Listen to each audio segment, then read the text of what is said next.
What is going on, everybody? Everybody in the chat, roll tide, roll tide. Appreciate y'all for pulling up. I'm excited, man. Y'all can see how fast I'm stumbling over my words and stuff. Welcome to the show, Monday Night Quarterback with the coaches here on Bama Football on YouTube with Kyle Henderson. You have your host, myself, Coach Smoot, to my left, your right, I believe. Coach Jay, and to my right, your left, Coach Sean, man. Coach Jay, how you feeling tonight, brother? I'm feeling good, man. I'm feeling really good. Just ready to get on to this and make fun of the Auburn Kitties. Man. Coach Jay, you took it right from me. The Auburn Kitties. Go ahead, Coach Sean. How you feeling tonight, man?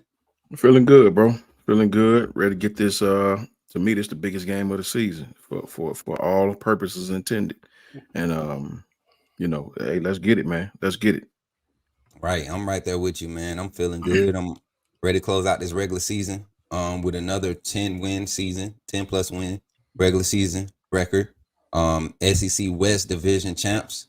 Going into the SEC championship game, win or loss, but we definitely want to come away with a big win on this one, especially with them War Kitties or whatever they want to be, the Tiger Dogs or whatever they want to be this week after they lost to New Mexico State last week. I mean, just even more momentum coming into this game. A lot of people will take that and really be like, oh yeah, they trash. Nah, I think that's gonna make our boys intensify more because the way this team is locked in, and even watching the interviews with some of the players today, man, it felt good to see that level of intensity at the podium. You know, it's been a while. I remember we was talking about it earlier in the season, Coach Jay, how you remember some of the offensive linemen from early in the championship days, they'd get up there and just no etiquette or nothing, just let's get this over with so I get to the game. That's the feel you got from the interviews this week. So I'm excited to have that energy, man.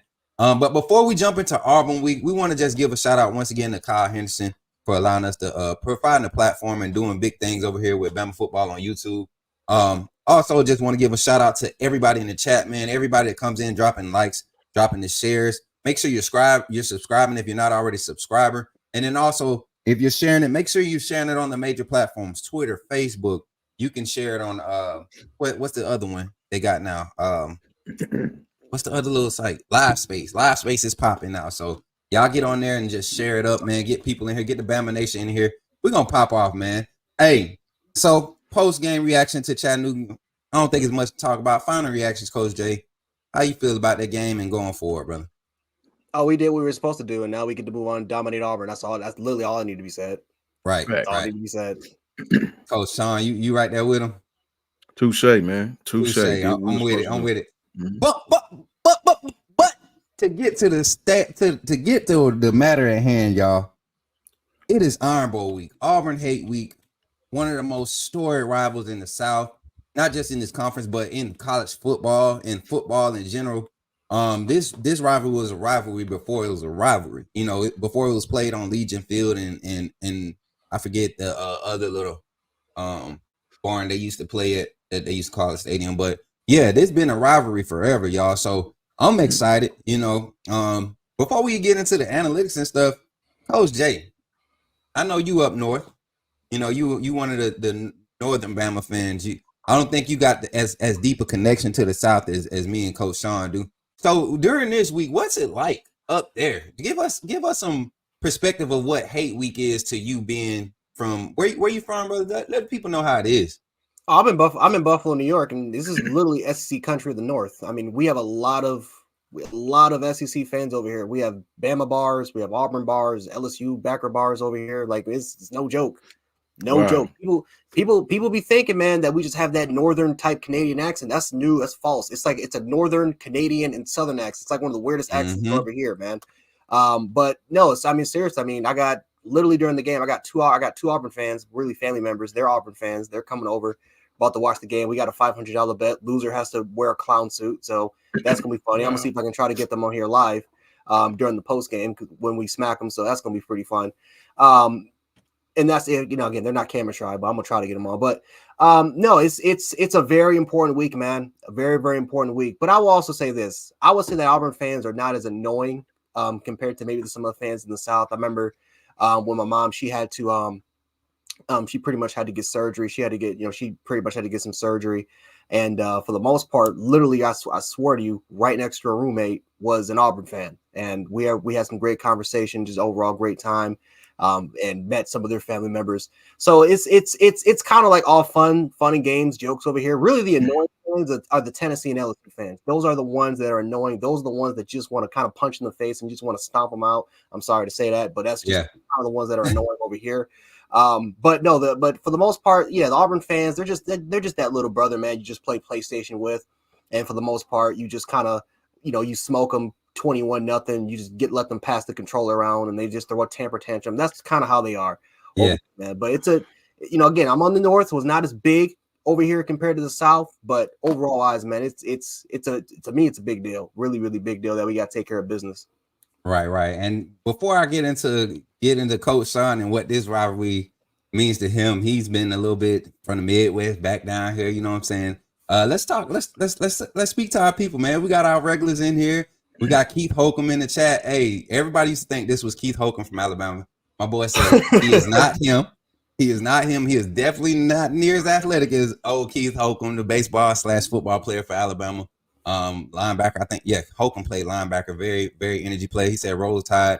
My boy, the Bulldogs fan, Georgia James Dogs Richardson. Man, James, you got our respect. This panel, I think I speak for all three of us. You got our respect, man. You and a few other, it's a Texas fan that comes in here every now and then, and it's an Oklahoma fan that come in. Like, y'all got my respect. I'm ready for some other fans to start pulling up. I do the same on other networks. I don't know about y'all, but I go to Georgia networks and I talk respect. Oh, I do all the time.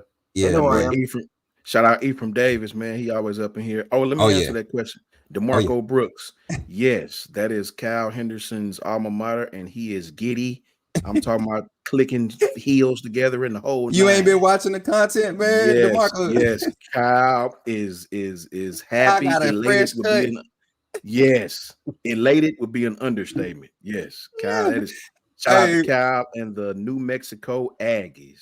Yeah, you know what's funny? I said Kyle got a fresh cut Friday, and he woke up Monday morning with a fresh cut. Like, he got a fresh cut just to be on there to talk trash to Auburn for losing. It's gonna be double. It's gonna be double for my boy Kyle, man. Shout out to Pastor B, Rev B, one of the guys I follow on Twitter, very active in the Bama Nation. Roll Tide. He from down close to home where my people at up there. I mean, down there in Opp, Alabama. And then like you said, Ephraim in the chat, man. A lot of people, a lot of the regulars. Katrina's in here. We're gonna be seeing Donna soon. Y'all know who'll be showing up. So appreciate y'all for pulling up again. Shout out to the 91 that's already in the chat. Make sure you dropping those likes. Coach Sean, this rivalry week. This is rivalry week. You right there in Huntsville, man. Right above it all. You know, close to the Tennessee aggravation. You know, just far enough away from that Opelika West City. You know what I'm saying? So how is it for you up there during this time, man? During this week? Man, it's a lot of Auburn fans up here, believe it or not. Right here in Madison, Huntsville, it's a lot of it's way more Bama fans, but it is a lot of Auburn fans up here. It's crazy because obviously everybody know I went to Alabama A&M University. It's like most of the A&M people are Bama fans, and most of the Bama State people, which is our rival, is Auburn fans. So everybody, I guess, from Birmingham on down south supports Auburn, and everybody from Birmingham on up supports the Crimson Tide. So, you know, it's huge up here, man. Everybody's having parties all downtown Huntsville, all the little new. I don't know if you guys been to Huntsville, Alabama, but Huntsville is booming, man. Yeah, easily 300,000-400,000 people here. The downtown area is absolutely off the chain. All the flats, all the new buildings. Everybody's having parties for the Iron Bowl down there. It seemed like everywhere up here, somebody's having an Iron Bowl party. So it's huge up here, absolutely huge. Man, let me tell you, it's crazy because I'm up here in Virginia now. So I don't see nothing but Alabama fans. I think I've seen one Auburn fan, but he's not like a diehard Auburn fan. He's just an Auburn fan. So but I see a few Alabama fans, man, and it's not the same as being home. College football not even the same up here in Virginia as it is, down back home. So Ephraim, he said it's pronounced Ephraim. My fault, man. I be saying Ephraim. My uncle, we call him Uncle Ephraim. It's about the same. My dad too. Yeah, Ephraim. Montgomery, well, I ain't from Montgomery, but that's where my family from. It's in me. So But yeah, man, and it's crazy, like you said, man. Going to Montgomery during this time of year is what I'm used to doing. You know, we always up on Delano, where my aunt used to live at, right there around the street from Bellagra.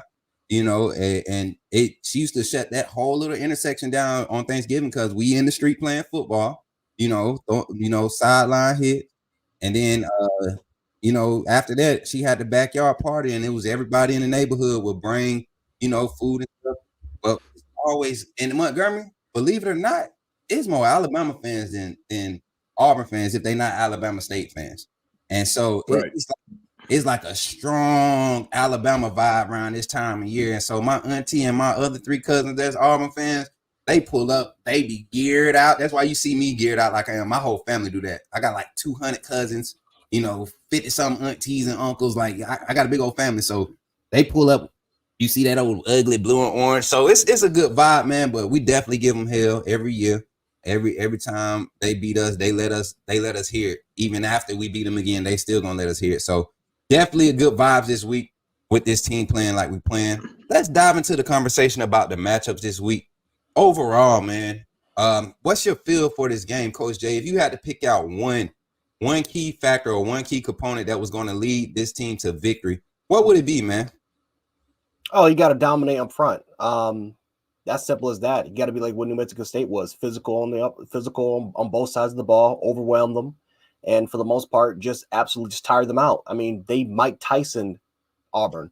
That's exactly what we have to do. Knock them out early. Do not let the crowd into the game because even the energy from what I was able to see from that game just wasn't there. The energy that we're kind of used to seeing, where you look at the Georgia game, the energy was erupt. Everybody was getting into the crowd. I mean, it was nuts. The New Mexico State game, people were just like, we're just kind of just there to be there. And I think once the game really started to kind of go away, it's kind of like, we're probably going to lose this game. But they'll show up for Alabama. They'll be loud all night, all day long, and it's going to be a game where, for the most part, if you simply can just knock them out early, take them out the game like how we did in 2011, you dominate up front, you control time, you control the clock, you don't make stupid and forced errors, you're going to walk away. Bad, man. It's crazy that you say that because I didn't even go back and watch the game yet, the Auburn game from New Mexico State, but they've been getting beat in up front a lot this season. They just haven't had that talent, that we're used to them having. They're usually solid in the front seven. They got 2 or 3 spots where they're just kind of elite, and then the rest of the guys are solid. So to see this team struggling like they are defensively, especially up front, is definitely it's heartwarming as the Alabama fan going into this week. Coach Sean, what's your take, man? What's the primary? If you could pick out one key point, what's the primary path to victory? Can't take Coach Jay's point, of course, but I know you got something up your sleeve. Before I do, shout out B Jamming, Dexter Martin, J. Cole, North Alabama. What's up with y'all? Roll Tide.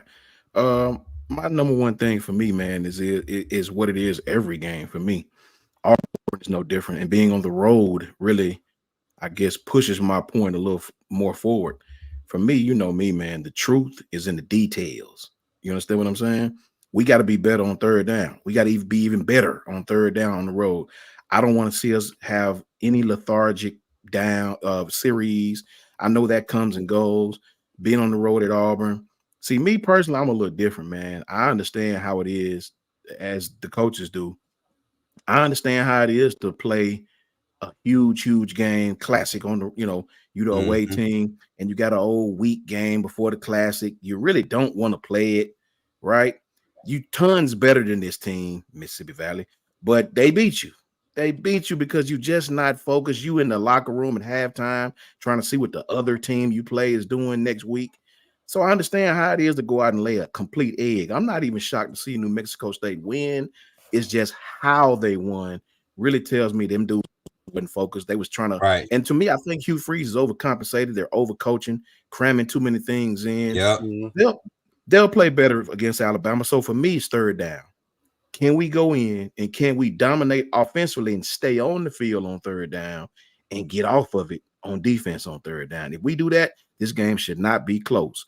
But as I always do, let me give you the flip side, which I don't think would happen. Let me put that in quotations, but it is a possibility. The game's got to be played, right?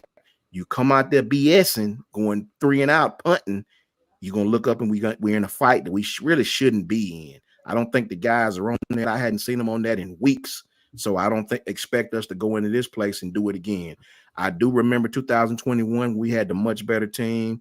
We went down there with Bryce and Mechie after JMO got ejected, and we had to win by the hairs of our chinny chin chin. But and rivalry games is just what it is. But I think if we play Alabama football, the same thing we've done for the last couple of weeks, I think we'll be just fine. Don't matter who the opponent is. Man, it's one of them things where we're sitting here in the possibly the best position we could possibly be in after the way we took that loss to Texas. The way we've been handling business by beating teams we're supposed to beat, progressively getting better. It's kind of the way that this team is progressing and the rate that we're progressing it and the things that are being added to the playbook. I feel like this sets us up to really just handle this team because we really have yet to tap fully into the playbook, especially on the offensive side. Coach Sean, one thing, and Coach Jay, one thing that Kevin Steele is known for in games where quarterbacks are struggling is bring that flat zero look. And we haven't seen much of that from Kevin Steele this year. I wonder if this is the game where he unleashes it, or does he wait till we see Carson Beck in that Georgia offense in the SEC championship? So my path to victory is just confusing the quarterback. When he is dropping back the pass, that doesn't necessarily mean getting sacks, but definitely make it difficult for him to decipher what's going on the defensive side. Don't let him make routine throws and what they call timing. Don't let him have success in the timing game. So if we could disrupt that on a consistent basis, and I mean start early, making it an impactful disruption, not giving up the cheap runs inside off of those RPOs that they're going to try to run, or when he does hand it off, and just have our inside linebackers play discipline, and really they can control the game if they play discipline. There's no elite talent in that backfield that should be, out running them or out, pressing a gap, beating them to a gap or anything. It's set up for this team to have success, So now Alabama's path to victory, we've all went into it and we talked about our primary points. Coach Jay, if you could start on the offensive side for Auburn, where can they test us offensively? Let's talk about that first. I think they can try to go outside the perimeter. I think they got a couple running backs that definitely are fast. Peyton Thorne is also, as he's not the greatest passer in the world, but you can use him in the run game using quarterback design type runs. Remember, last year was, again, not the same quarterback, but last year we got torn up because we just couldn't really contain the quarterback. Now I think we have different athletes and different guys that can handle that position. But I will say this, if there's any quarterback that has given us problems this year, it's the scrambling quarterback. South Florida's quarterback had 150 yards. Jaden Daniels had 150 yards. We've seen mobile guys. Joe Milton had a successful day on us on the ground. KJ Jefferson had a successful day on the ground. I mean, the list goes on. I mean, we have not done a really good job containing those type of quarterbacks. Now, Peyton Thorne doesn't, he doesn't have the physical side of a KJ. He doesn't really have the speed of a Jaden Daniels. But he's good enough that he's going to give you problems. He's going to give you enough problems there on there as well. I do think, like you just said before, the timing routes is something that could present us problems if maybe. And again, they only became a problem when we were just conservative, playing a lot of off man, not really playing that bump and run type style. And for the most part, they just tested in the middle of the field and they were able to get some success last game. What Chattanooga was able to do. So I think that for the most part, if I'm Kevin Steele and how I would kind of stop it, I would honestly just be aggressive. I wouldn't say don't show the cover zero. I wouldn't necessarily say that, but just beat me Right, through the air. right. Test me, because that's something that Auburn, and that's what's shocking about New Mexico State. They just could not operate on anything offensively. They got torn up in the trenches. They got torn up with their front seven versus Auburn's. It was absolutely insane to watch. So, for Auburn, again, they can try to test the run game, try to run some up tempo, try to get some of those timing routes in there, those little RPO based concepts that they do run. But overall wise, I mean, really their only way of success is running the football, setting up and hoping that Alabama can play up. And then you can try to set some play action, try to set some play action and try to maybe take advantage of the one-on-one opportunities that you're going to have on the outside. Because I think Bama's going to be aggressive. They're going to be very aggressive in this game based off of the film that they saw last week. Same question to you, Coach Sean. How do you feel like not offensively but defensively? Where can Auburn test us with their defense versus our offense? Before I do that, Ephraim, that would be Bridge Street. You got the Town Center, Madison, and you got Providence as well. You got like 3 or 4 of those things up here. I think Auburn's defense can test us by spying Jay. I think they're going to match up zone and try to mix it up. They would start off spying Miro, try to keep his legs under control.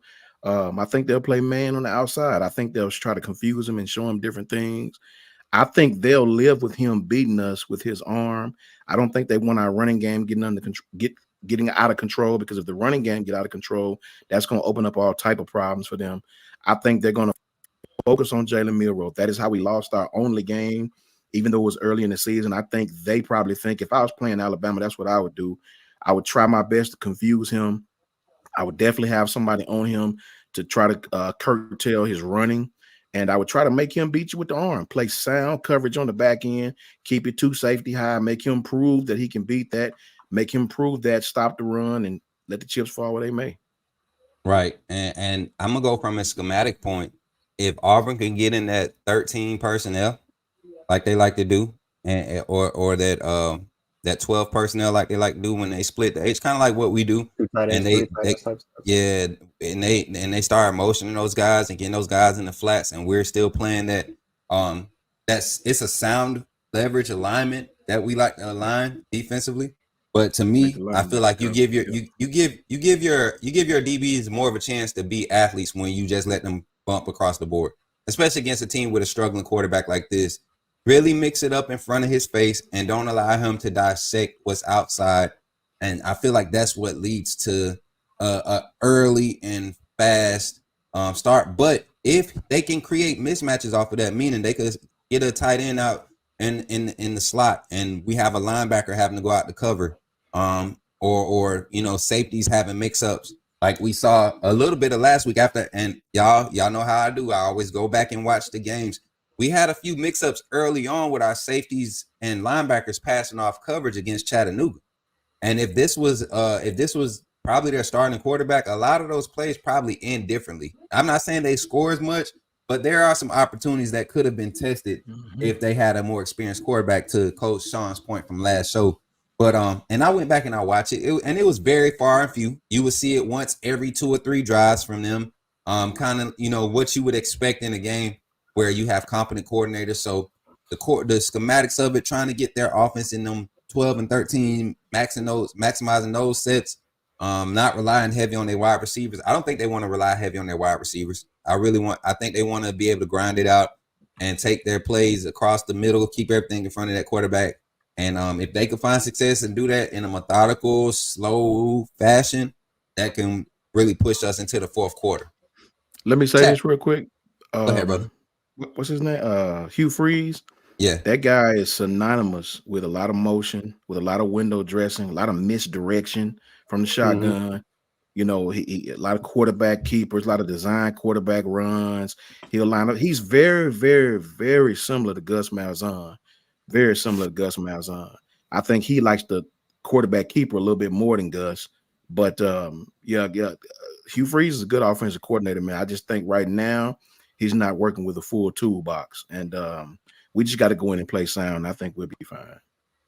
Right.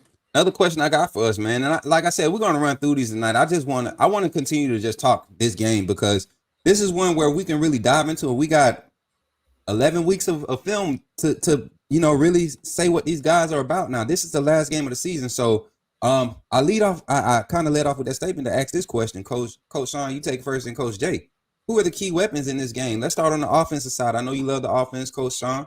Let's talk about the offense. Who are Alabama's key offensive weapons this game? And it don't have to be one. Give us 3 of them. For me, I would name one, Kendrick Law. We got to get the ball to him early. I would like to see him get the ball on the perimeter early. I don't care if it's what we call shotgun quicks, raising up, throwing him out, throwing the ball out to him, and let the inside receiver block, let him catch the ball, make a play. I don't care how we get him the ball, jet sweeps, orbit motion sweeps. We got to get Kendrick Law. That guy need more touches. In a game like this on the road, he makes big plays happen. Kendrick Yep. Law needs the ball more. That's one. Kendrick Law. Two, I would say we need to get Jalen Milroe in the rhythm early. I don't want to go out here and see him just taking deep shot after deep shot.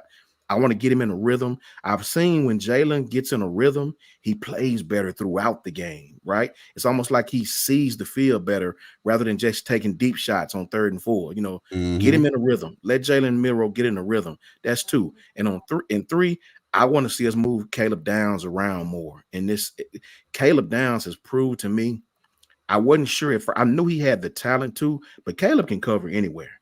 Caleb probably could play star if he needed to be. I mean, how long has it been since we had a safety outside of Malachi that could really, really play the star? They Right? did in No, the Kentucky game.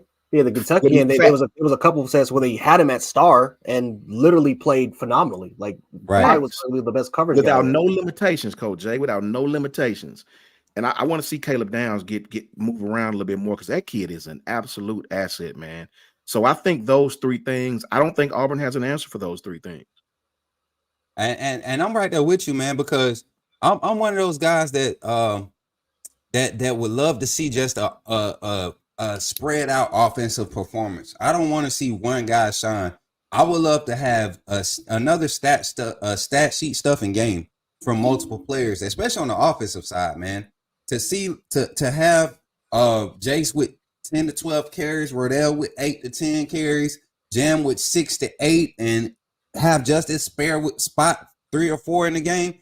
To be able to have that type of momentum and have that type of success on the offensive side, because Milroe's taking those quick shots and creating space for the run game, because he's using his legs, because the wide receivers are running routes and working back to the ball on the quick, the comebacks and things of that nature. Those small things are going to be important. So I could definitely I could get jiggy with those three. Let's stay on the offensive side, Coach Jay. Stay on the offensive side. Give me 3 more guys you feel like if they get started and get going, that could be, those guys getting going could be the key to the Alabama victory. I think Jermaine Burton. Jermaine Burton's the best receiver probably in this entire game. I don't think there's any guy that can cover him at all. I think he's going to be a big, important impact, big, important type of player. And he's a guy that's had to wait his turn. I think Jermaine Burton could have been definitely could have been a 1,000. I mean, still can, depending on the type of game he has, try to be 1,000-yard receiver. But yeah, your number one receiver that has become one of the fan favorite targets, at least for Jalen Milroe. That's going to be a very, very, a key guy, a guy that you can look for in intermediate routes, a guy that you can try to look deep, especially by running a lot of, RPO based concepts and some play action there. Again, look for Jermaine Burton there as well. Isaiah Bond's another guy too, man, because as far as stretching the field vertically, Isaiah Bond has been a monster.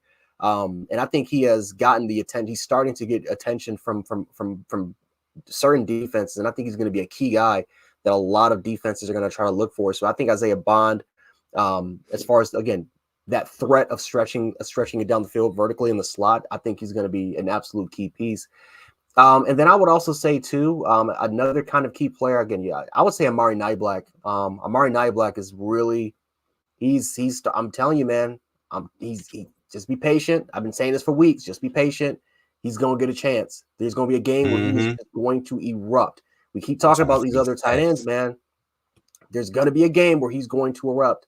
Now, could it be this one? Maybe not, but I think you're going to get a little taste of it. He's been solid as a blocker, but as a receiver, man, he has been killing it, at least when, underneath. I mean, it's there. A lot of those underneath routes, a lot of those intermediate routes, it's right there for him. They've been using him a lot lately as far as using him down the field vertically. He's also had those matchups where I know he can win. I like Amari Niblack, and I think that sooner or later he's going to have a very big game for Alabama. Man, you know what's crazy? I wanted to say Niblack, but I think a game like this, where I feel like we're kind of going to want to impose the run game. I think a tight end like CJ Dupree finally gets a chance to be a X factor, and we've seen CJ Dupree makes 1 or 2 big catches every big game. We have Dupree comes out with 1 or 2 big catches, and they're usually like 12 yards, 15 yards, key third downs or key first downs that keep a drive going.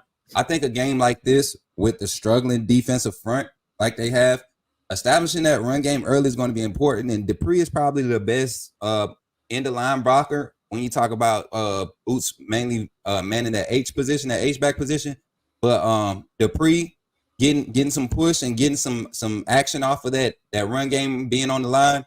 Those slips when you fake like you gonna block, you hold them up and then you slip it. That I see that happening, and Miro is making that part of his repertoire, part of his arsenal. So we definitely can appreciate that. He go to super chat here. Jay Towns with the $20 super chat. He said Auburn didn't help us by losing to New Mexico State, but we need to beat them good and then beat Georgia, and we will be in the playoffs. That's my belief. Roll Tide and good evening, guys. Appreciate that $20 super chat, Jay. Roll Tide, man. And I think you hit the nail right on the head with that statement. We're going to address that at the end of the show. I don't really want to get into it right now because we really are focused on Iron Bowl week, man.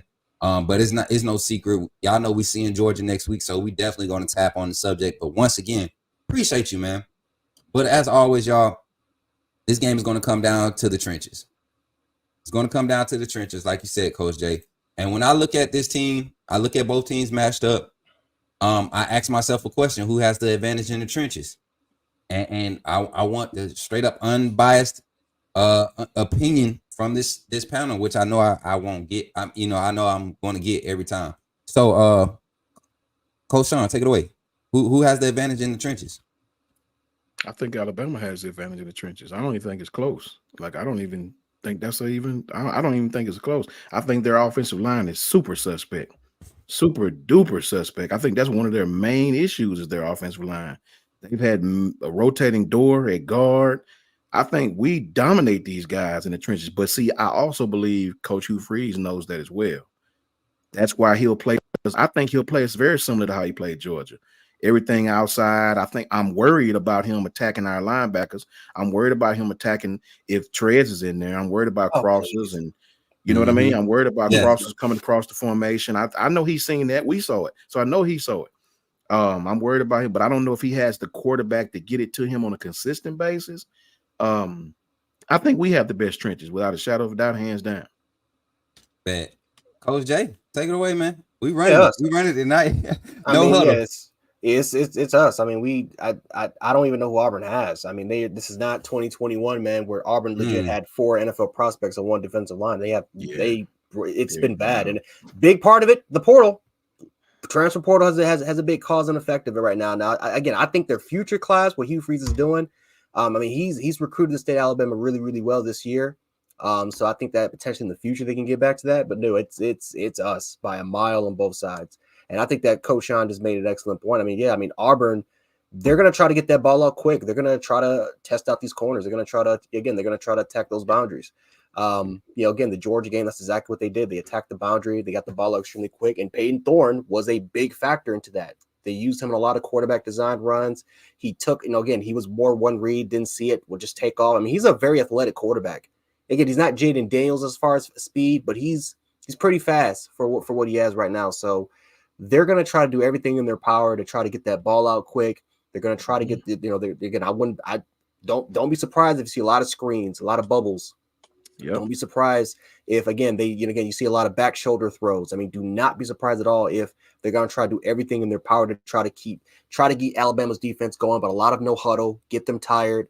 And for the most part, keep their defense on the sideline for most as possible. I think they're going to try to get that defense as long as possible. Jacquez Hunter, just real quick, too, guys, really, really good all-purpose back, right? Very good all-purpose back. So I wouldn't be surprised at all if you see him a lot in the passing game, especially involved in more screens as well. Let me say this, Coach Mook, before you hop in. They had some success against us, some small success, but some success nonetheless with Robbie Ashford last year. 200 yards. Of quarterback keepers. A lot of quarterback keepers, a lot of drop back, catching us in man, just taking off down the field. A lot of things that got our linebackers in vulnerable positions to make a play. I know last year we didn't quite have the guys to do that, but I don't see anything else they can do but that. They're going to run Robbie. Robbie Ashford probably have the most carries on their football team Saturday. And the thing is, if he does, and back to the topic, if he does, I think this is one of those games where the trenches, our defensive line, really, they make more of an impact than the linebackers. That offensive line at Auburn is, I thought we had problems, y'all.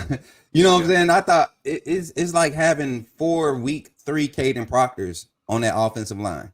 And that's that's guys that might be better next year, but they haven't had the type of talent around them to be able to progress and grow, especially at the quarterback position. So that's the point I'm kind of alluding to. The fact that Jalen Milroe is getting better, that's why our offensive line is getting better. And that's why you see guys like Caden Proctor, true freshmen, starting every game of the season and progressively getting better every game of the season. Because you have a quarterback who understands that every level of the game matters, not just his position. Shout out to Gavin Kane for the 199 super chat. He said, "Bros, I'm worried our playoff percentage went down to 24%. I don't care about none of those percentages, man. I promise you, we got to play the football game. We got to play the game at the end of the day. We got to win, and that's how it's got to be. That's just how it's going to be. If we keep getting to these numbers and worry about percentages and things of that nature, it kind of pulls the momentum away from us. I don't know if the bros want to comment on that, but real quick. I mean, like I said, it definitely is something of conversation. I know the players don't really care about it at all. From what we've heard, they don't care. Like I said, if you lose this week, you're out. So you have no choice but to try to focus on winning. But I definitely for fans, it's definitely something of conversation, because this is a weird. For the committee, they're definitely having this conversation right now, because this is a nightmare type situation. This is literally the worst thing that they possibly could want, because you have 4 or 5 teams that are battling. All 5 teams, well, not all 5, but obviously Washington, Oregon, you got that going on. Florida State, there's a possibility that, again, if Georgia beats us, the possibility that all 5 teams can go undefeated.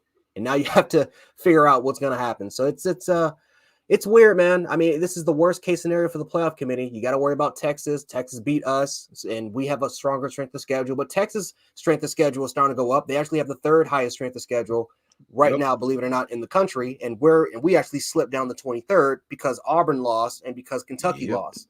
So my thunder. It's not helping us. It's not helping us. So that's why I get it, for fans to be worried. It's like Texas has everything and we don't right now. So I agree with Coach Jay 1,000%, but I'm totally different, And before I say this, let me preface this, because I don't want Bama fans beating me up. I want our team to make it. I would give anything for our team to make it, and I'm going to keep holding on to the hope that we will make it, right? But the flip side is I've seen, bro, they're showing you every week what they're doing. Like, we only have 2 weeks left, bro, and we're still at 8, right? They're showing you what they value. Every show, they show you what they value. And if you listen to them, they give reasons. It's almost like the only thing they're not doing is just saying Alabama. They're giving you reasons why such and such is not jumping. We value head to head. We value their all that bull. The fact of the matter, bro, and this is what I believe is going to happen. I don't want it to happen, but I believe it will. I don't think Texas is going to lose anymore, because that competition they play sucks. If they didn't lose a TCU game, I don't see them, or I don't see them losing no more, man. I hope they do. I'm actually sending prayers to the good one upstairs that they do, but I don't see them losing. If Texas wins out and Oregon consistently wins out, they got that one loss to Washington, these guys are going to find reasons to not put us in the game, whether we beat Georgia or not. They're showing you that they didn't even really value Georgia until they beat Missouri. Right? They're setting it up, guys. They're setting it up right now to have all these other schools. If we beat Georgia, yes, there's going to be a great call to put Alabama in, as we should be. But they're going to give you, if Texas wins out, we will not jump them. That's just what it is. They beat us, and they're going to hold that to our heads. That's why I'm not even letting my mind get too hype about it, because it's going to piss me off when they, you know what I'm saying? If you listen to, I'll end with this. If you listen to the committee, they're giving you all these reasons why we're where we are. They're just not saying Alabama. We need for Texas to lose, right? We need for Oregon to lose. They're so in love with Oregon, it makes me sick, right? It makes me sick. They're so crooked this year. It would not shock me if the Big Ten loser, just like last year, they're going to argue that guy still should be in somewhere, which we know that won't happen. But look at last year. I know we had 2 losses, but they're going to argue their point. They're going to argue their point. Washington is going to get beat by Oregon. They're going to argue their point. The bottom line is we need Texas to lose and we need Oregon to lose. If those two teams lose, I think there's no way they keep us out. Bro, you know, the only thing I don't like to highlight the ignorance, because when money gets involved, ain't no stopping it. Ain't no stopping it when money gets involved. People know the SEC going to travel. People know this committee cost. I think they cost the college football playoffs like 23.8 million last year compared to the previous national championship. And I mean, it wasn't a matter of, you know, the caliber of teams playing. It was literally this fan bases that was involved. You have 100% of Georgia moving and 30% of TCU moving to go to a game because, you know, they just happy to be there, you know, as fan base, and they don't carry a deep fan base. So if FSU loses, though, this is what I want to get to. If FSU loses, which I see happening, shouts out to prayers up for Jordan Travis, man. That was definitely freaking. That's something you don't want to see. As a competitor, as a human being, you never want to see players go down like that. So prayers up for him. But this is why we say it's important to have that next man up mentality and actually train that way, because they did not look good, you know, in that last game against North Alabama. When they didn't look good with Jordan Travis even in there. They were down. Exactly. They were struggling. They were trending downward. And so I could see Florida State possibly dropping to Florida. A Florida team that might play with some energy, seeing that their team has been performing, you know, to their expectations. They haven't been performing to their expectations. I don't know what the national outlook was for Florida coming into the season, but I didn't really have them. I think I had them winning 6 games max. So, but they'll get up and play Florida State just like Auburn gets up to play us. And they're equipped to beat Florida State, especially with a backup quarterback. So it's just going to be curious to see that one play out. We all know Michigan, Ohio State has to play out. Oregon and Washington tentatively will play out. If Oregon can win out, which I don't see nobody beating them. I don't see anybody beating, like you said, Coach Sean, Texas, unless Texas just pulls a Texas. And you know, in the past they have, but this don't look like the team. They may not be as explosive as they look when they were, you know, coming into playing us, and then the week against us where they dropped a few big bumps. They haven't looked that explosive, but they're still finding ways. They still have that capability, and they still have Steve Sarkisian, you know. So it's a path. It's a path. We're not going to sit here and act like it's an easy way in, but the easiest way to assure you do everything that you can is win out. And that's the standpoint I look at it from. And I think that's the mentality the locker room and the organization has embraced. This committee is going to have to. They're going to have to. They got their foot in their mouth on this one right now. You know, it's tough. It's tough, man. Because Oregon fans travel too. Oregon has a large, very very large fan base, guys. They have Texas too. Texas has an extremely large fan base. It's ridiculous. It's like you have two college football giants. I mean, Oregon for the most part. We all remember the uniform days. They started this trend of the Nike uniforms, and they're backed by Phil Knight. I mean, they're just. Like you have you are literally in the worst possible case scenario because you have two major giants financially wise in all of college football. And then you have us right behind them. Like it's bad. It's very bad right now. And this is why we need it. This is why again, I have no idea why the 12 team didn't get incorporated this year. What is so special about incorporating that like 2-3 years down the line instead of trying to get that instilled this year? But I don't know. It is what it is. Like I said before, guys, and I said this before the pregame. Auburn losing to New Mexico State is literally hurting our chances strength of schedule wise. We went from having a top 10 strength of schedule, or I'm sorry, top 5 in the country in strength of schedule to now being 23rd because Auburn lost, Tennessee got blown out, and then it's just again, can it help if Kentucky beats Louisville? That will help our cause because Kentucky will be ranked, and that will now be 4 teams ranked. But it's dropping, literally dropping, and Texas is 3rd right now. So it's like now all of a sudden the strength of schedule argument is thrown out the window, at least for now, because Texas is, you know, because of all the teams that are losing and Auburn losing to New Mexico State. It's a tricky situation, guys. I mean, we'll see. We'll see, but it's just tricky. Dang. So I want you all to kind of go off on getting back to the Iron Bowl. Go off on something in the past. Let's talk about past Iron Bowls, not necessarily to compare it to this game, but what's something that's really like on your mind that you're just, if you had to say you're scared of happening, what is the worst case scenario, Coach J? I'm gonna pull you front and center and take your full 2 minutes, brother, and give it to everybody. What like the worst case scenario right now for Bama in this game? Crowd noise causing us issues on third down. That's my biggest issue. Texas A&M, it's a very similar crowd to Texas A&M, except Auburn people don't stop. They don't do a lot of chants like Texas A&M. They just cheer the whole entire time. Like they don't stop. So that's my worry. Us getting out there with a great play call, but we miss execution some type of way because of the crowd noise. We start jumping off sides again. I don't think we will, but this crowd is going to be amped up, man. Like I've been to the Iron Bowl several times, and I've always said I think Auburn has one of the loudest crowds I've ever attended. And this is including the pro games. When those guys have a decent team or playing Alabama or playing Georgia, those cats in LSU and Auburn, man, you take your pick depending on what time of day you play, right?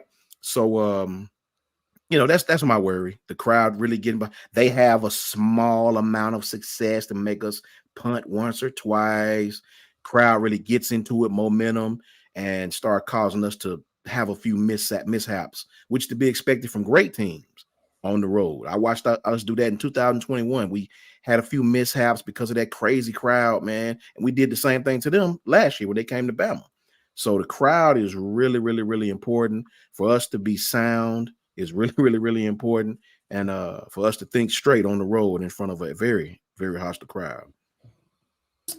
Coach Jay, worst case scenario, brother.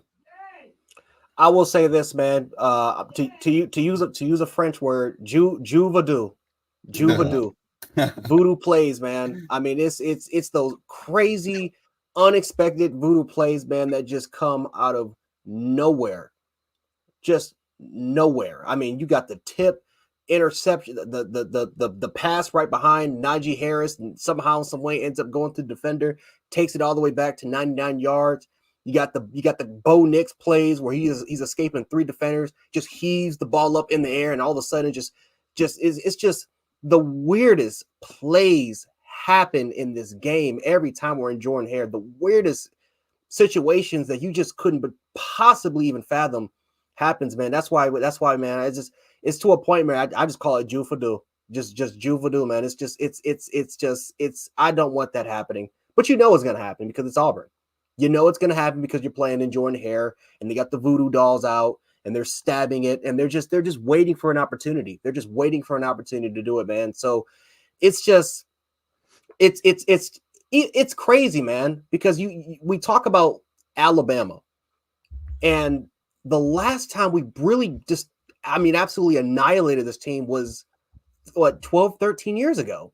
Right. Every other time we play in Jordan Hare, no matter what their record is, it's always a close game. It's always close, competitive, and like what Coach Sean said, it's the crowd noise. I mean, the crowd noise is insane. It's insane. It's just, the one thing I just hope and pray, man, is that again we got to take that crowd out early. We cannot let them in the game, because in the second half, if the game is like, let's say 14-3, like let's say we're winning by 14 points, we're going into the second half. That I'm telling you, man, that fan base is going to get rowdy. Right. They're going to get more rowdy. You got to take that crowd out early. And for the most part, you just can't let these freakish voodoo plays happen to you. You got to try your best to avoid them at all costs. Right, man. Hey, so, and I'm going to bring it back to both of y'all because I'm kind of stuck in the middle right now with being a fan and just being realistic.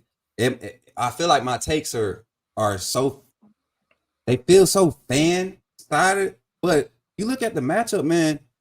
Worst case scenario is we just don't show up. That's what worst case scenario.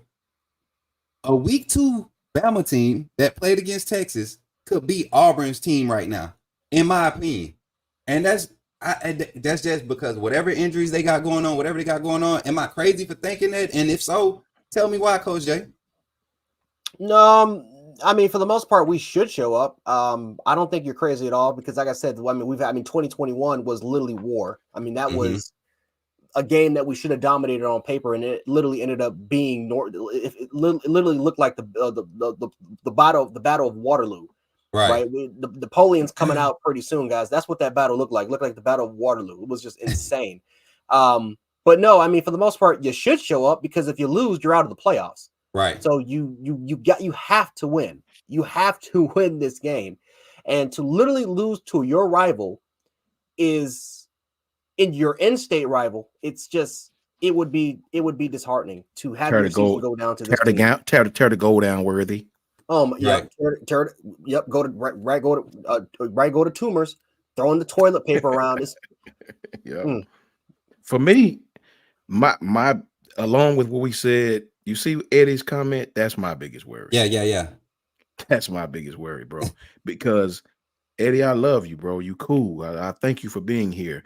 But have you watched us play? To Coach Jay's point, have you watched us play at Auburn for the last umpteenth years? Yeah. No matter what, it was a lot more Bama teams more talented than this one that went to that place and struggled. Right. You understand? Not one time, not two times. A couple of years in a row, man. Yes. 13 years since we blown them out. So what I need the fans to understand is the ones that, and I'm strictly talking to the fans that never played football. Right.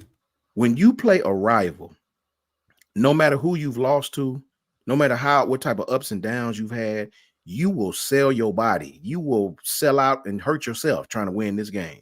Doesn't matter about your injuries. Doesn't matter what's going on in your personal life. This is the one game where people, even if you got teammates you don't get along with, well, we're going to get along this game. Right. Because this is the game for them, right? This is the Super Bowl for them. They will be razor focused. They won't be lethargic like they was against New Mexico. They will come in, and now it may be to a moot point. We still may beat them by 40, 30, 20, whatever. But just don't think their effort won't be there, brother, because it will at that place that we have to play on Saturday. And you guys have literally, I don't like to throw these things out because we think so much on the same wavelength.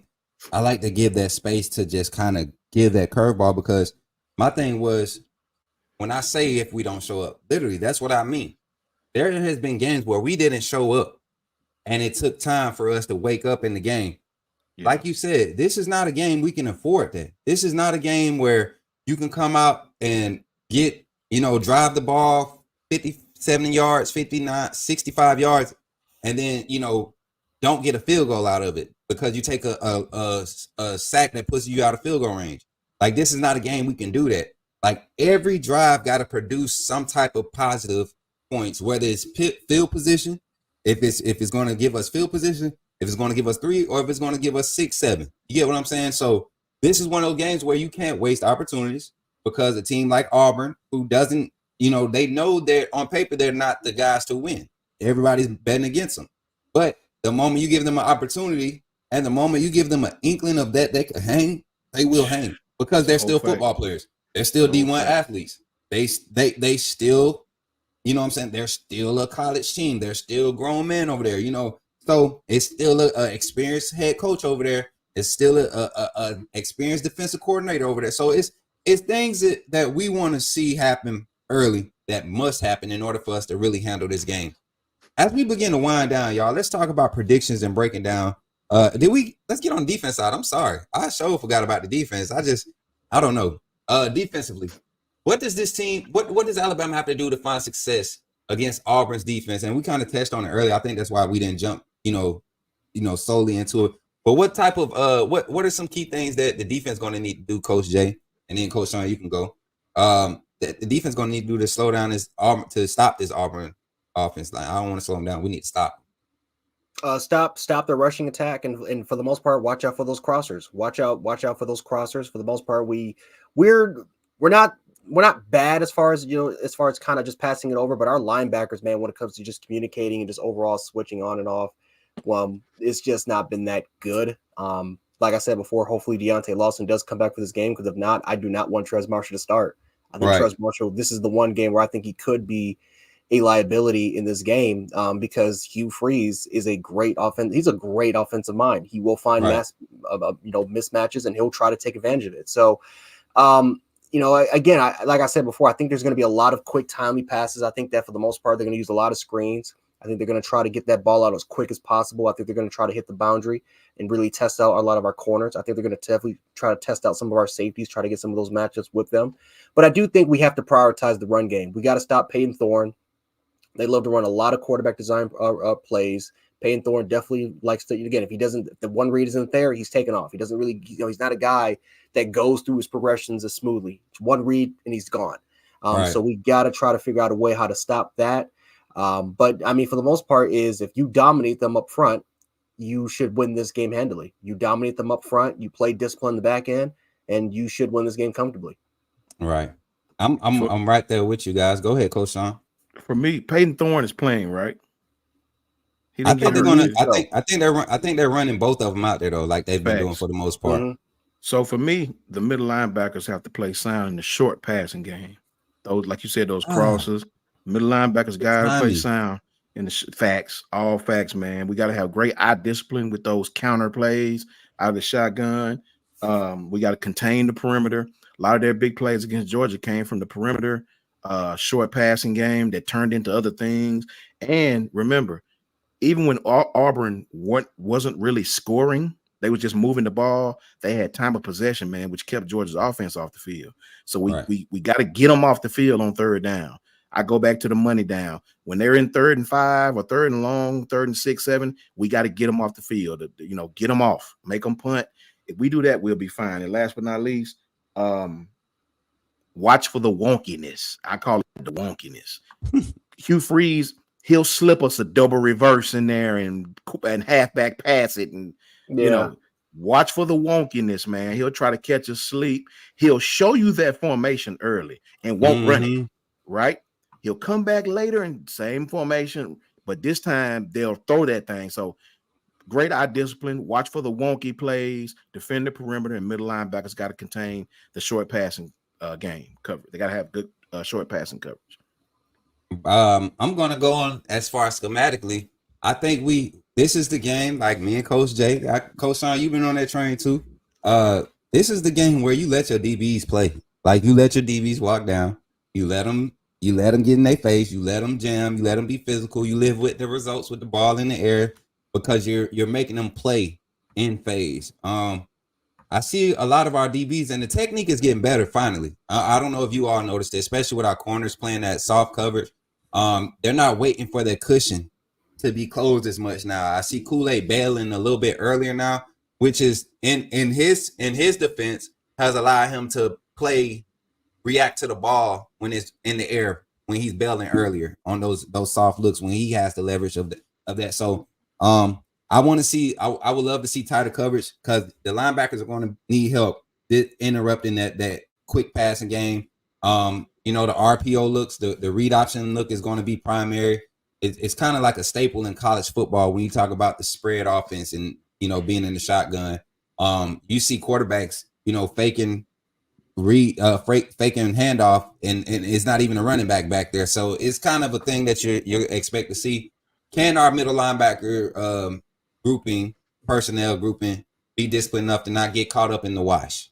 And like you said, because it'll be plays like that wonkiness, they'll catch a loss and lean into a guard for no reason, and they got the double reverse going on behind, and the deep is locked up, but the underneath is open now because your linebacker, who is supposed to be spying off, 2 to 3 yards off of the line of scrimmage anyways, he's caught up in he's lost in the sauce, hugging an offensive guard, inviting him to just take his football virginity. I don't know if y'all seen how that man laid on top of Marshall on that play, Jay. Me and Jay was like, you just gonna lay down there and let him lay on you. Like, come on, man. Come on. You too big. 17, you too big for that. But we definitely need to see this team disrupt. I think that's Auburn's primary key to their success. I don't think they're going to be able to run the inside tackle run game very effectively. I don't think they're going to be able to bounce it off outside. I don't think they're going to be able to run to the perimeter.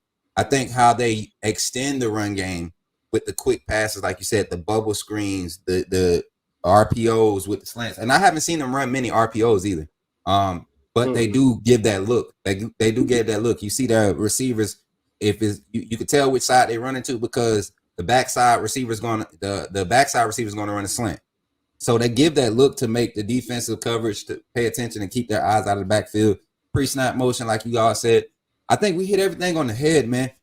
Key position, though, that I feel like is going to be very key for us in this game, outside of that middle linebacker spot, is the free safety. Whether we have Christian Story out there, Devontae Smith, or Jalen Key, right now, the way that Thorne and Robbie Ashford are so inaccurate in how they play, I'm honestly going with the hot hand right now, and I'm playing Christian Story.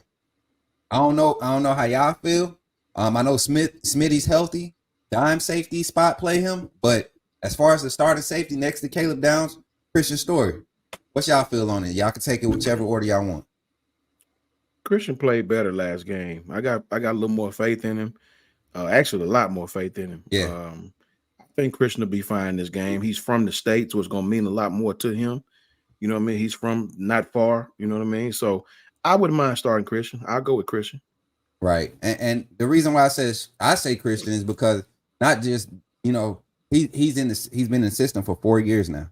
The kid he's an athlete, injury prone, injury plagued career while he's been here at Alabama. I don't know if y'all remember, but Christian Story was slotted to be the number 2 guy his sophomore year. If he wouldn't have got hurt, Christian Story was playing in front of Wright. Daniel Wright. He was in front of Daniel Wright, and he got hurt last year. And before you go, Coach Jay, yeah. I hadn't seen, just me, I hadn't seen just so much from Smitty that makes me think he's gonna be no better. I mean, he played well, but he's hurt. I can't. He ain't 100%. Right. So he hadn't just been outstanding enough for me to be like, "Yep, start him." So I would go with Christian. Just me personally. Go ahead. And I've seen improvement from Story every game. Like I said, the Tennessee game wasn't his finest hour, but then I seen him come in the LSU game, and I seen him not be as hesitant to break on the ball like we've seen him before. Very aggressive on the ball. He's starting to build confidence. I think he's starting to build confidence. So he's had 4 games of experience. So just go with the guy that has the most experience right now, and the guy that has a lot of respect from the locker room, and that's my personal player. Being Devontae Smith from the state too, Coach Jay. From that. He gonna want that. Trust me. Oh yeah, he gonna want. And Lynette is literally next door to Auburn. Yeah. When you come across the Georgia state line from what's the town on that other side? It's literally the same town, but one side of the town is on Georgia. It's called you got Lynette, and what's the other city? I'm from there, and I can't even remember. It ain't Union Springs. That's the other way. Not Sylacauga. Dang, somebody tell me. Yeah, I forgot too, man. It ain't LaGrange. It's under LaGrange. It's dang y'all. I feel so on the Bama side. Yeah, but I'm gonna find it. I forgot. It's literally roasted in the comments. Valley, and Lynette. Yeah, Valley. Yeah, okay, yeah. Appreciate it, Rough Daddy. Appreciate it, man. Look, West Point, Valley, and Lynette, they are right there, literally like this, kind of like Columbus and Phoenix City. So, you cross, you'll be in Phoenix City on one side of the yard and touch that water. You in Georgia. I mean, you in Alabama. You in Phoenix. You touch that water. You in Georgia. Whatever. You know what I'm trying to say. But Coach Jay, Christian Story, Devontae Smith. I know you already said Smitty. It was good to see Smitty and everything, but Christian Story or a healthy Jalen Key. What you going with? I'll go Christian Story right now. And like I said, if he plays well in this game and I'm seeing him some improvement, I might start him in that Georgia game. I mean, Jalen Key's been solid, but he hasn't been. Hasn't been. He's had his up and downs. So if Christian Story, I mean, I thought he played well last week. He didn't play the best, but I thought he played well. But if I see him make a big jump this game, I see why I shouldn't start him in that Georgia game. Right, man. Story, like I said, yes, it was against Chattanooga, but he made the same similar play. He just missed it by like literally an inch, man. What was that? What game was that? When he broke on the ball, was that LSU game? Yeah, where he tried. I mean, it was on the touchdown, but he that was on. That it could have been a pick if he just could have. But if it's not Jaden Daniels, I honestly believe 10 out of the other 9 out of the other 11 quarterbacks in the SEC, a guy like Spencer Rattler, that's pick. A guy like the quarterback from Texas A&M, Christian Story's picking that off.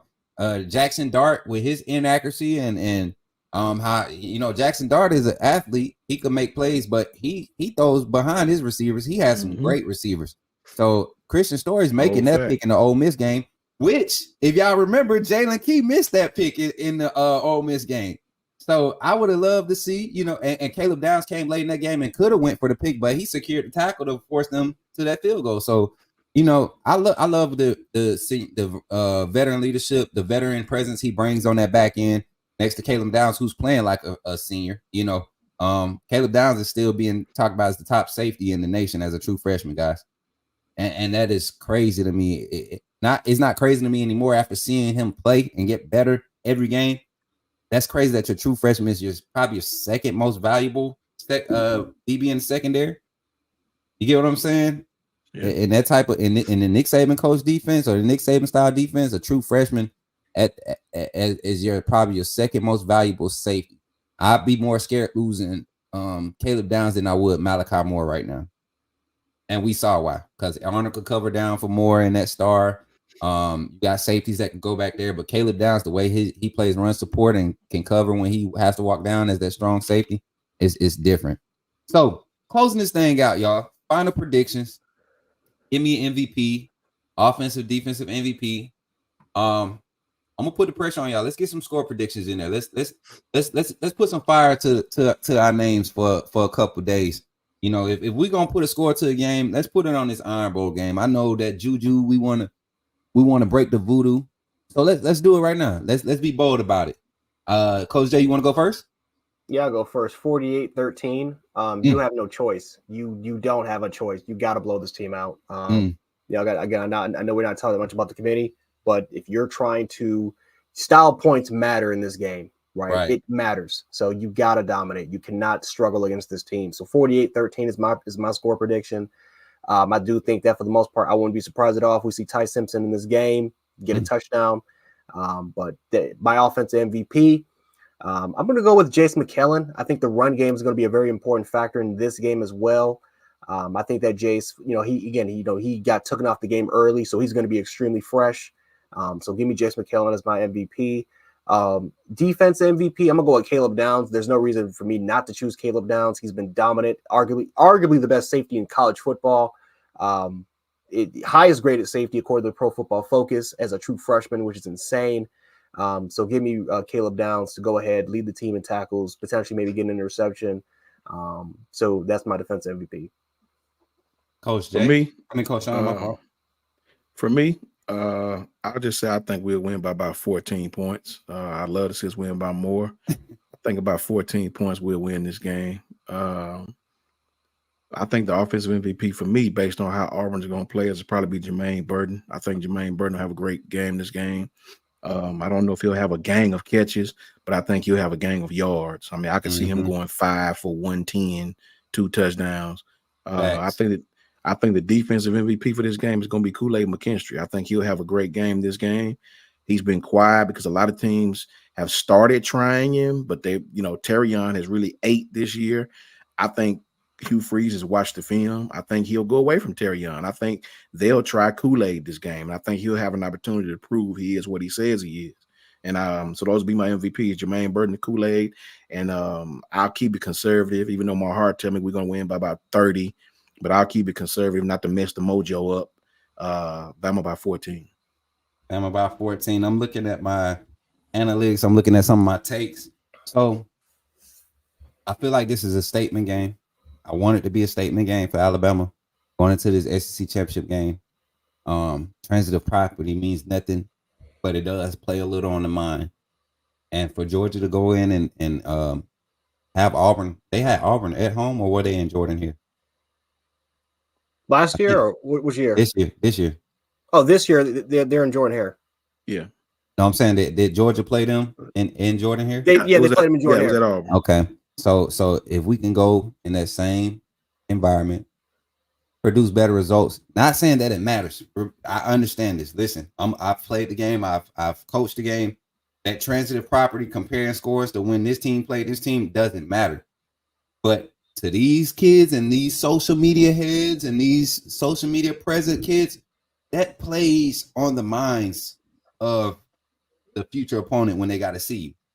What did they do so different that we couldn't do?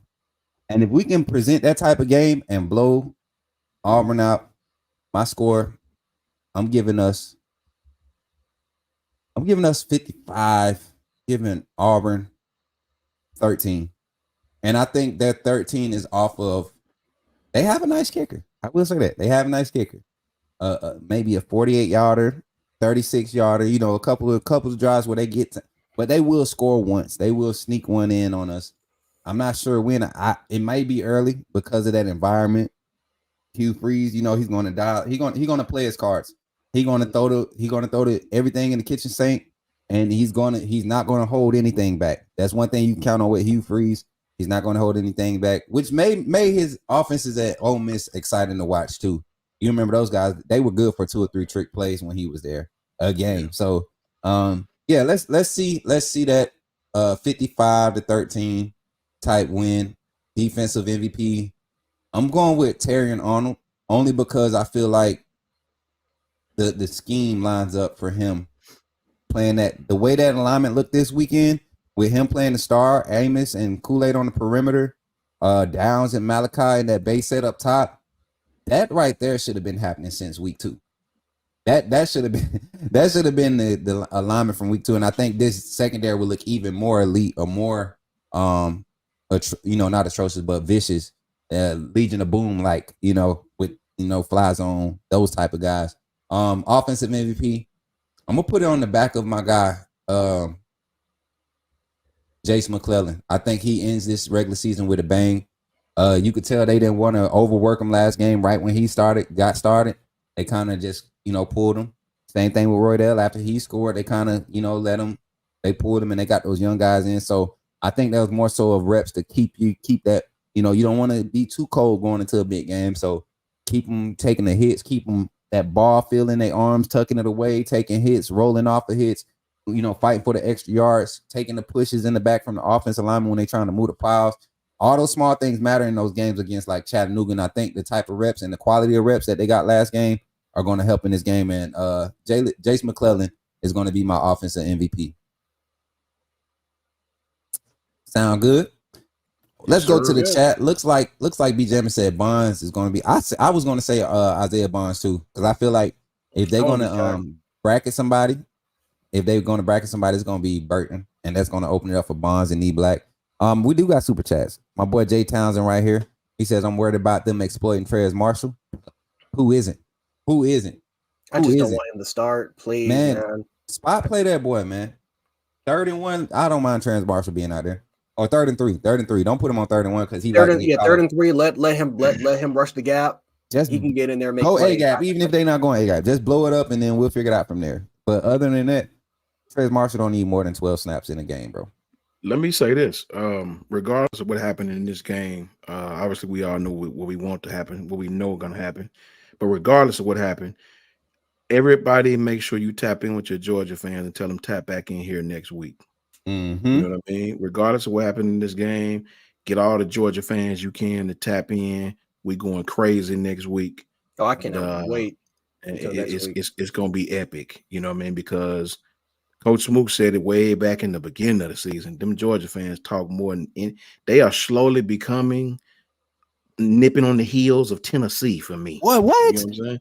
Don't you say that because we might have to pull out the big ones. You know what I'm saying? They thought I was tripping when I said it. I mean, they really are. They're literally starting to become Patriots fans. Man, it's bad because you're the defending national champions. Why you ain't got to do that? Yes. Thank you. I don't remember 2011, 2012. We didn't win it 13. No, we won 10, 11. We didn't win 12.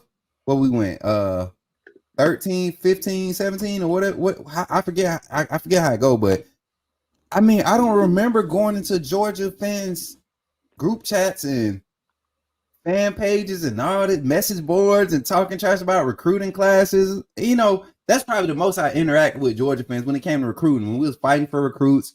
Because I'm recently just getting into the recruiting field, probably like 5-6 years ago when I really started paying attention to it. So, but other than that, man, I mean, I got my Georgia homeboys. We go back and forth because we homies. Thanks. But like the fan base as a whole is what they said. They act like they're at a garbage truck They're convention. not a win. They're not used to this. Look, Jay, they infatuated with Alabama. I don't care what they tell you. They Oh my infatuated God, with man. Alabama. And the thing is, they're winning good. They're winning. Like, you have no reason to talk. We're not me as an Alabama fan, I don't take nothing away from what Georgia's doing. What they're doing is nothing short of great, bro. Like, it's on the same level of what Saban was doing as he trended. The only difference is Saban just did it so much faster. He did it in an age where you didn't have the type of resources that Georgia has now. He didn't come in with, 10, 12 5 stars on his roster already. Saban really had to go out there and rebuild. And in the first year, you seen improvement. 07 to 08, you saw the improvement. 08 to 09 improvement. And it just kept growing. It literally didn't stop until probably 2018, 2019. That's when we started seeing the peak. I'll say this, and then I'll be off of it. The fans can act like they don't respect us all day, and that's cool. Fans gonna say whatever. But I can tell you from personal knowledge, 2 instances, and I won't even talk. I think I talked about them. The players respect Alabama. Jamari Sawyer said it when that team from Tuscaloosa didn't make it. We knew we had it in the back. He knew who was standing in their way. So the fans can say what they want to say. Right. Kirby can say what he want to say to the media. I can almost guarantee you Kirby that knows. they know the team that they don't want to see. He much rather go another way. But see, me as a fan, and I think I speak for my coaches on the panel when I say this: we demand competition. Yes, we demand. Yes, it wouldn't even make me. If we won this championship without getting a little taste of them dogs, I'd be upset. Me too. I want that game, brother. What's crazy? buddy? You know what's crazy? That's the only thing I'm mad about right now, because I feel like if we beat Texas and Georgia's winning, a 1-loss Georgia gets in with an undefeated Alabama, or 1-loss Alabama in the SEC championship, we have a better chance of getting in. Yeah, you get what I'm saying? So we gotta see them, because we know the committee, unless they pull a TCU Baylor move from the first year, 2 SEC teams who are clearly the 2 of the 5 best teams in the nation. Let's not say 4, let's say 5. Because I definitely see Alabama above Michigan. I see Alabama above Ohio State. I see Alabama above Florida State. Texas probably could still give us a game, but I think we beat them the second time around. Oregon, they last maybe a half. And if Kevin Steele just doesn't come to the game and doesn't show up and has to take all the calls to the defense, they might hang around and give us a game. But they still have yet to see a defense of the caliber that we bring to the table. So I don't know, y'all. And people stop saying Georgia sucks. Georgia does not suck. Yeah, I can't wait to see that game. Yeah, we got to stop that. I can't wait to see that game. I would love for that game to be 32-28. You know what I'm saying? That's what I feel like it's going to be like if everybody shows up to play. But if one team doesn't show up, and I mean for a quarter, Sean, if one team doesn't show up for a quarter, no matter which side, and this is y'all know me. Y'all always talk about my Bama goggles. Well, this is real. This is the only team that I don't fear. I respect them to the point where I know what they bring to the table, because they're consistently bringing it to the table every week. Joe, what's that? Jai Townsend? Yeah, that's Jai Townsend, $2. 38-10, Miro offensive, Arnold defensive. That's a good picks, Jai. Let me say this real quick. Contrary to all you other conferences, no disrespect to all the other conferences, I have a lot of respect for these conferences. It will be, shout out to my homeboy, Scout, Tennessee Titans. T, what's up, Terrence Williams? Mm-hmm. It'll be more scouts. It'll be more eyeballs. It'll be more everything at the SEC championship, even more than some of your playoff games. Mm-hmm. Trust me when I say that. Every team in the NFL times 2 will have a scout at that game. Mm-hmm. Just trust me, between Alabama and Georgia, that is a lot of people's national championship game. I know y'all don't want to hear that, but it is the straight up truth. You better go Google what's the most watched conference championship game for like 7 years straight. That's a fact. Is this? I mean, let me ask you guys, you coaches, and I'll just ask the rest of the people in the chat. This is obviously not the most hated rivalry, because I do think that Alabama. Well, again, you can make an argument it's between Alabama and Auburn and Michigan, Ohio State. I mean, all 4 of them, of us, for the most part, don't like each other. But can you legit make a case that Alabama and Georgia may be the biggest rivalry in college football right now? Right now, yes. It has to be. Who else has been able to put 2 conference champions, 2 conferences, 2 teams out of the conference in the national championship? Twice. Twice. Yeah. You get what I'm saying? And I mean, but to see them face each other in the national championship, and it turned out to be the type of game that it was, that goes to show you where else do you get that from? You don't get another team that year that is going to compete. Both teams that stood the test that came before them, before the national championship, got mopped. And honestly, Georgia and Alabama, they pulled off the gas in the second quarter against both their opponents. I think Georgia ended up letting I forget who they played that year. Ohio State. Was it Michigan or Ohio State? They played Michigan first. First time. They ended up letting Michigan kind of hang around for about a good 18 minutes of that game. And then you just saw dominance, you know, and I just don't know, man. But I would not be surprised if the committee pulled a committee. Like I said, y'all gonna remember it. Coach Sean got his saying the proof is in the details. Listen, this committee is consistently inconsistent.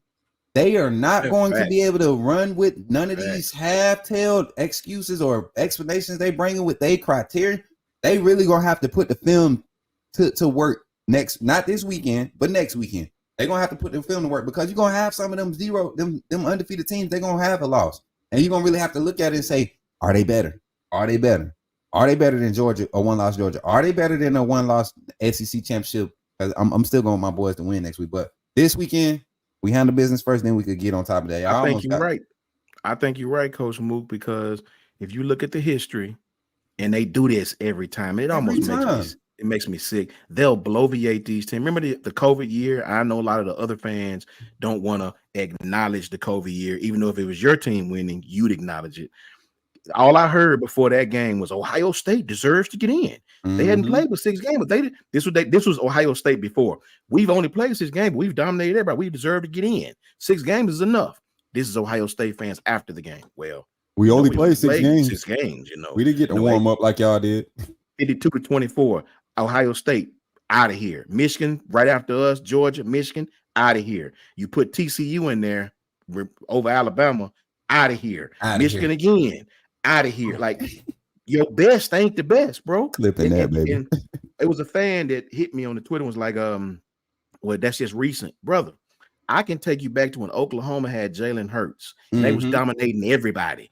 Do you know LSU had this team 40-6 at halftime? 6 at halftime. Yeah. Is you serious?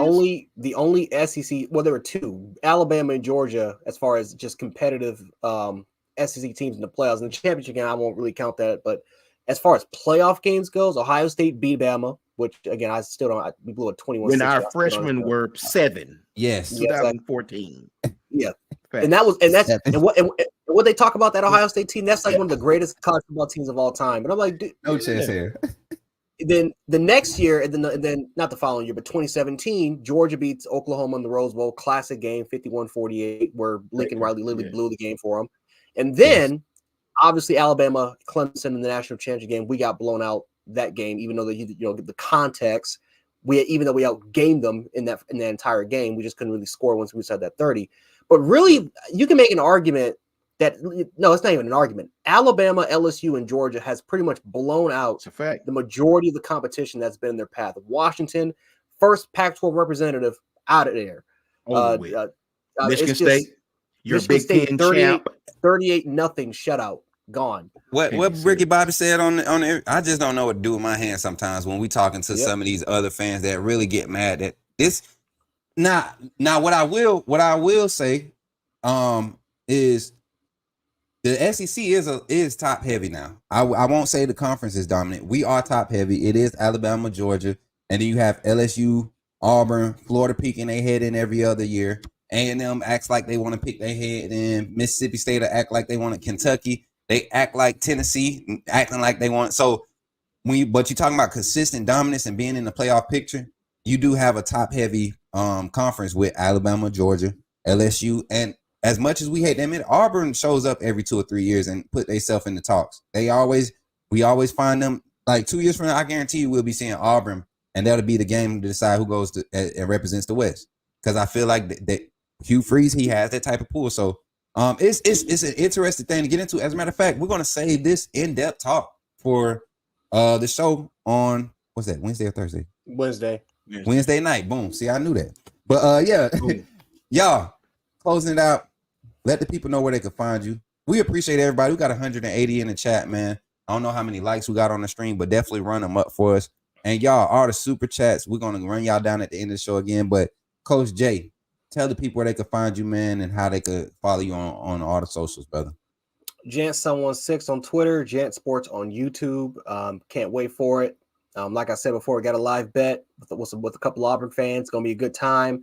But yeah, that's where you can find me. And then also as well, I'll also can't forget Wednesdays for the most part, and then also post game, and then also I'll be on the Coach Moop network. As far as being on that Discord channel, we've had a lot of people come up in that Discord channel last week, so hopefully we can have a lot more of you guys going there. I'm pretty sure Smook he'll definitely show you guys exactly where to go at, and we can interact on game day, man. It should be a good time.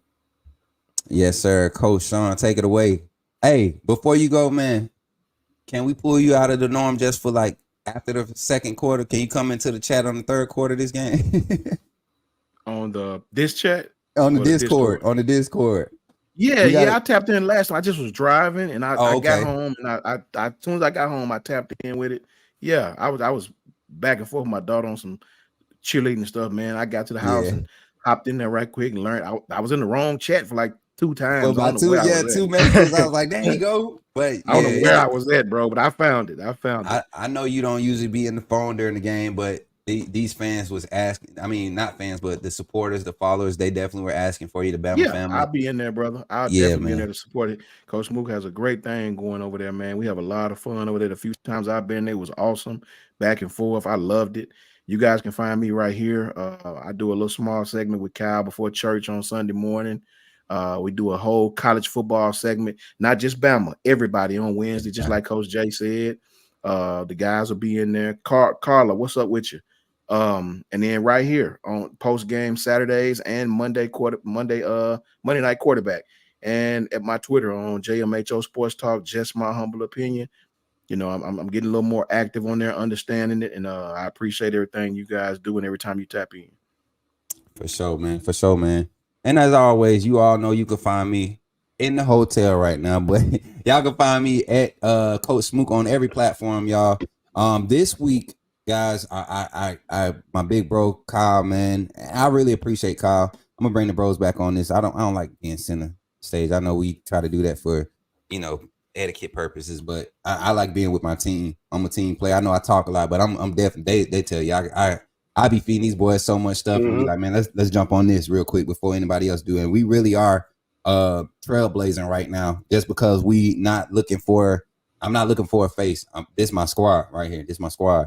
And I'm gonna ride for these boys. But this Friday, for my live game, NCAA live game preview simulation, we're gonna be doing the Iron Bowl. Y'all, I got a special guest. I don't know if y'all remember him, but I remember him. He's a personal friend. We grew up together. He played at Alabama from 2011 to 2013, I believe. Let me see. Let me go confirm that. But we're gonna have former Alabama defensive back Daquan Menzie calling the defense. He's gonna be on. He's gonna give us his experiences from the his Alabama Iron Bowl game when he played in it. I don't know if y'all remember, one year he had a big hit in the Iron Bowl. He wore number 24 at Alabama. 24. Yeah, man. That's my brother, man. We go back. I mean, back to, he didn't go to Stars, but he lived in Indian Head. We lived on Fort Benning together, both of us military brats. Middle school, played against him. High school, he was the first running back to, embarrass me in my first game at free safety. My boy broke out on the sideline at running back, and I went to tackle him. And Daquan always been bigger than everybody, y'all. The Jack DB that we seen on the field, imagine that dude in 7th grade. Like, he's always had that type of girth and size. So, but he'll be there calling the defense. And we're working on another former player. I need y'all help on Twitter. I'm looking to reach out to my bro Blake Sims. I don't have his number anymore. I had his number 2018, but I can't get in touch with him. So I want to use social media and the Bama Nation to try to reach out. So when y'all go and follow Coach Smook on Twitter, Coach Sean, Coach Jay, when y'all follow us, reshare these next few days of tweets. We're getting Blake Sims. If we can get Blake Sims on that show, y'all pull up. I'll be sharing the link on my Twitter, on my Facebook, on all my platforms. this weekend, this Friday night should be big. The live game preview is going to be energy. I'm gonna have my offensive coordinator Lou Kiffin, Lucian, aka Lou Kiffin. He's going to be there as always. But like I said, we should have those two special guests coming. I think it's going to be a great time. And then I know Georgia game. These boys, they're going to be ready to get in there because we really going to take the show to the live game simulation preview and talk that game and really break it down, y'all. It's going to be a good time. So with that being said, run down the super chats. I'm going to run them down real quick. Got a lot of them again. They be going crazy with the super chats, y'all. Y'all Shout just out to y'all. For real. They know how to make a joker feel good, boy. Shout out to Jay Townsend with the $20 super chat. Shout out to Gavin Kane with the $1.99. Jay Townsend again with another $2, and Jay Townsend with another $2. And then we had Carla. We had everybody in the chat, man. Carla, Katrina. Man, y'all know we love y'all. Them the ladies, man. They know how to keep chat clean. They be checking y'all for us and all that stuff. So I love it, man. Carla, Katrina, Donna B. Oh yeah, Donna B was in the game day chat. Katrina came in there too. Katrina came in there this past weekend. Yeah, it's growing so much. I be forgetting who be in there, y'all. So definitely, I'm gonna post this link one more time, and post show, y'all can come in and click the link. It should take you right there. Once you get in there, you'll be in the locker room. Wave, Rough Dad, I see you in there. I just wave back at you. Appreciate you for joining the Discord and supporting, man. We appreciate you. Much love, brother. And yeah, that's gonna do it for us, man. Fellas, y'all got anything else? Roll Tide to everyone. Tap in with us. Tap in, baby. We out. You clear that?